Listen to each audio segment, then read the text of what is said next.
بخاری شریف میں حضور پاک کا ارشاد ہے کہ اس طرح نماز پڑھو جس طرح تم مجھ کو نماز پڑھتے دیکھتے ہو۔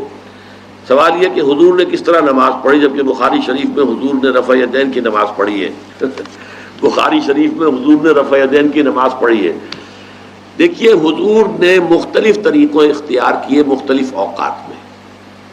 اب صحابہ کا طرز عمل یہ ہوتا تھا کہ مثلاً ایک روایت آتی ہے کہ ایک صحابی حضور سے ملنے آئے، کوئی بدوی تھے، دیہات کے آدمی تھے، انہوں نے حضور کو دیکھا کہ آپ کا گریبان کھلا ہوا تھا، آپ نے بٹن لگائے ہوئے نہیں تھے۔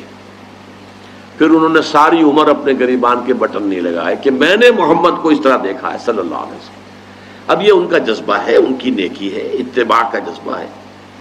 یا ایک سفر میں کسی کو دیکھا، کسی نے دیکھا کہ حضور ایک درخت کے نیچے سے ہو کر گزرے، اب وہ جب بھی جاتے تھے ادھر اس کے نیچے سے ہو کر گزرتے تھے، چاہے اس کی کوئی مقصد نہیں، لیکن یہ بھی ایک اتباع کا جذبہ ہے۔ تو اس میں یہ ہے کہ نماز کی بعض چیزیں ایسی ہیں کہ جن میں معلوم ہوتا ہے کہ حضور کچھ اس میں رد و بدل کرتے رہے۔ کبھی آپ نے ہاتھ بالکل کھلے چھوڑ کر بھی نماز پڑھی ہے، کبھی آپ نے ہاتھ نیچے باندھے ہیں، کبھی اوپر باندھے ہیں۔ اسی طریقے سے رفع یدین کبھی ایسا بھی ہوا ہے کہ آپ نے وہ کی ہے جیسے کہ اہل حدیث حضرات کرتے ہیں، اور جیسے کہ یہ شیعہ کرتے ہیں وہ اس سے بھی زیادہ کرتے ہیں رفع یدین۔ اہل حدیث سے آگے ہیں، وہ بہت آگے ہیں رفع یدین کے اندر۔ اور ایک رائے یہ ہے کہ حضور نے آخری زمانے میں آ کر سارے رفع یدین چھوڑ دیے تھے سوائے یہی جو تکبیر تحریمہ کے وقت ہے۔ اب یہ روایات، اب یہ بحث ہو جائے گی علمی، کس روایت کا کیا مقام ہے، کس کی کیا حیثیت ہے۔ بخاری شریف میں جو روایت ہے وہ یہی ہے رفع یدین کی، جو آپ صحیح کہہ رہے ہیں، لیکن یہ کہ بخاری شریف واحد کتاب تو نہیں ہے حدیث کی، مصنف عبد الرزاق ایک کتاب ہے، اور اسی طریقے سے اور اس میں یہ کہ امام مالک کے پیروکار، حالانکہ امام مالک مدینے کے دارالہجرہ کے امام ہیں، وہ رفع یدین نہیں کرتے۔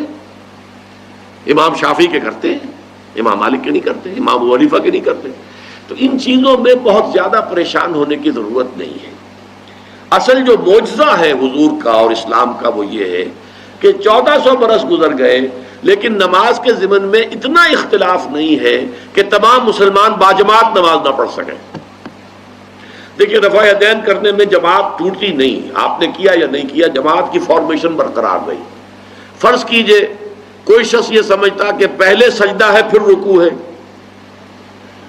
تو اب یہ دو آدمی ساتھ نماز نہیں پڑھ سکتے، جن میں سے ایک کے نزدیک پہلے رکوع ہے پھر سجدہ ہے، دوسرا یہ سمجھتا ہے کہ نہیں پہلے سجدہ ہے پھر رکوع ہے، نہیں ہو سکتی، ان کی جماعت اب جمع نہیں ہو سکتی۔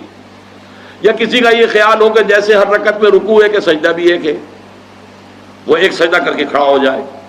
اب ظاہر بات ہے دوسرا شخص جس کے نزدیک دو سجدے ہیں وہ ایک اور سجدہ کرے گا، فارمیشن ٹوٹ گئی، اب وہ ساتھ نماز نہیں پڑھ سکتے۔ 1400 برس بیت گئے، مشرق بعید سے مغرب بعید، پوری دنیا، آج تو کوئی کونا ہے ہی نہیں جہاں مسلمان نہ ہو، لیکن جو سالڈ مسلمان جو ہیں وہ تو آپ سمجھیے کہ انڈونیشیا سے لے کر موریتانیہ تک تو مسلمانوں کی کتنی بڑی تعداد۔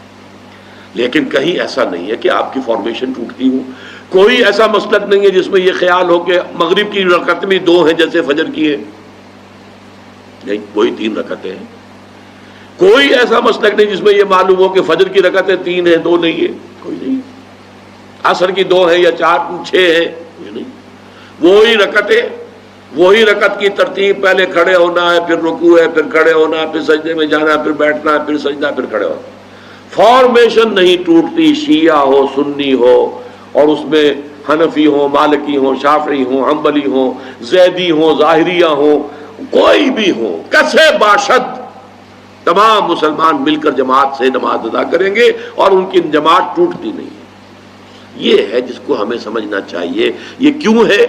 صلو کما رأیتمونی اصلی، کہ حضور کو جس طرح دیکھا صحابہ نے نماز پڑھتے ہوئے ویسے نماز پڑھ رہے ہیں، صحابہ نے ویسے نماز پڑھی، پھر آپ کے بعد تابعین نے اسی طریقے سے نماز پڑھی، پھر اس کے بعد تبع تابعین نے پڑھی، نسل بعد نسل منتقل ہو رہا ہے۔ باقی تھوڑا تھوڑا اختلاف اگر ہے تو اس کے لیے زیادہ پریشان نہیں ہونا چاہیے۔